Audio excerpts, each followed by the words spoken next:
ನಮಸ್ತೆ, welcome to my channel. ನಾನಿವತ್ತು ದೋಸೆ ಮೇಲೆ ಹಚ್ಚೋದಕ್ಕೆ ಒಂದು ಕೆಂಪು ಚಟ್ನಿನ ಮಾಡ್ತಾಯಿದ್ದೀನಿ.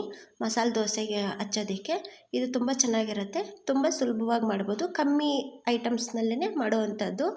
ಬ್ಯಾಡಗಿ ಮೆಣಸಿನ್ಕಾಯಿನ ಬಿಸಿನೀರಲ್ಲಿ ನೆನೆಸ್ಬಿಟ್ಟು ಅದನ್ನು ಒಂದು 5ರಿಂದ 10 ನಿಮಿಷ ಪ್ಲೇಟ್ ಮುಚ್ಚಿ ನೆನೆಯೋಕ್ಕೆ ಬಿಡಬೇಕು.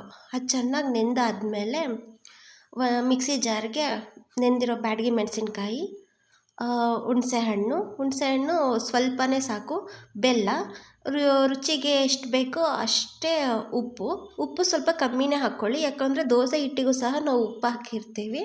ಹಾಗಾಗಿ ನೆಕ್ಸ್ಟು ಬೆಳ್ಳುಳ್ಳಿ, ಅದು 2ರಿಂದ 3 ಎಸಳು, ನಾನಿಲ್ಲಿ 3 ಎಸಳು ತೊಗೊಂಡಿದ್ದೀನಿ. ಇದನ್ನು ಚೆನ್ನಾಗಿ ಪೇಸ್ಟ್ ಥರ ಮಾಡ್ಕೋಬೇಕು. ನೀರನ್ನ ಹಾಕೋ ಅವಶ್ಯಕತೆ ಇಲ್ಲ, ಮೆಣಸಿನ್ಕಾಯಿ ನೆಂದಿರೋದ್ರಲ್ಲೇ ಚೆನ್ನಾಗಿ ಪೇಸ್ಟ್ ಆಗುತ್ತೆ.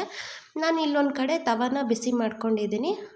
ಬಿಸಿಯಾಗಿರೋ ದೋಸೆ ತವಾದ ಮೇಲೆ ನಾನು ದೋಸೆ ಹಿಟ್ಟು ಹಾಕಿ ಮಸಾಲೆ ದೋಸೆ ಹಿಟ್ಟು ರೆಡಿ ಮಾಡ್ಕೊಂಡಿದ್ದೆ.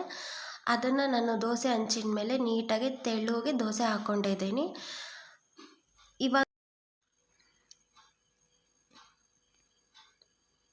ಇವಾಗ ಒಂದು ಅರ್ಧ ಟೇಬಲ್ ಸ್ಪೂನಷ್ಟು ಎಣ್ಣೆ ಹಾಕ್ಕೊಳ್ತಾ ಇದ್ದೀನಿ.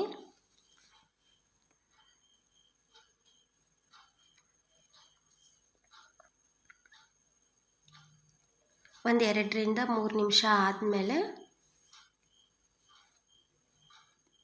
ನಾನು ಪೇಸ್ಟ್ ಮಾಡಿ ರೆಡಿ ಮಾಡ್ಕೊಂಡಿರೋ ಕೆಂಪು ಚಟ್ನಿನ ಸ್ಪೂನಲ್ಲಿ ಸ್ವಲ್ಪನೇ ಹಾಕ್ಕೊಂಡು ದೋಸೆಗೆ ಪೂರ್ತಿಯಾಗಿ ನೀಟಾಗಿ ಆ ಸ್ಪೂನಲ್ಲೇ ಹಚ್ಕೊಳ್ತಾ ಇದ್ದೀನಿ. ಕಲರ್ ಮಾತ್ರ ಇದೆ, ಖಾರ ಇಲ್ಲ. ಬ್ಯಾಡಗಿ ಮೆಣಸಿನ್ಕಾಯಿ ಹಾಕಿರೋದ್ರಿಂದ ಜಾಸ್ತಿ ಖಾರ ಆಗೋದಿಲ್ಲ. ಉಪ್ಪು ಹುಣಸೆಹಣ್ಣು ಇರೋದ್ರಿಂದನೂ ಜಾಸ್ತಿ ಏನು ಖಾರ ಅನಿಸೋದಿಲ್ಲ, ರುಚಿಯಾಗಿರುತ್ತೆ ದೋಸೆಗೆ. ತುಂಬ ಕ್ರಿಸ್ಪಿಯಾಗಿರೋ ದೋಸೆಗೆ ಈ ಚಟ್ನಿ ಒಂದು ಹುಳಿ ಸಿಹಿ ಎಲ್ಲ ಮಿಕ್ಸಾಗಿ ಸಿಗುತ್ತೆ. ಇವಾಗ ಇದಕ್ಕೆ ಪ್ಲೇಟ್ ಮುಚ್ಚಿ ಒಂದು 2ರಿಂದ 3 ನಿಮಿಷ ಬೇಯಿಸ್ಕೊಳ್ತೀನಿ. ಮಧ್ಯದಲ್ಲಿ ಆಲೂಗಡ್ಡೆ ಪಲ್ಯ ಹಾಕಿ